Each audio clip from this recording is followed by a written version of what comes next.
В Башкортостане широко бытует предание о существовании союза 7 башкирских племен – Етеру. Легенда о Етеру отражена в семилепестковом цветке курая на флаге и гербе Башкортостана.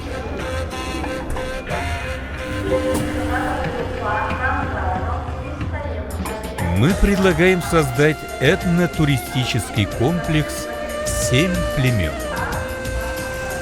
Главное преимущество проекта – создание площадки для проведения этнокультурных мероприятий мирового масштаба и развитие событийного туризма в Республике Башкортостан. Основной изюминкой проекта является появление нового вида семейного отдыха, основанного на полном погружении в атмосферу древнего Башкортостана и возможностью уединения с дикой природой.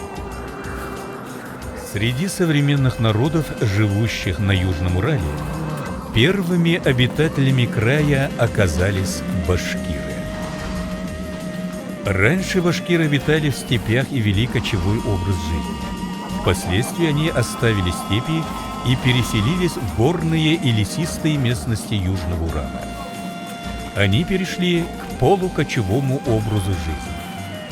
Зимой находились в деревнях, а весной выезжали с семейством и домашним скотом в горы и пребывали там вплоть до зимы, когда вновь возвращались в деревню.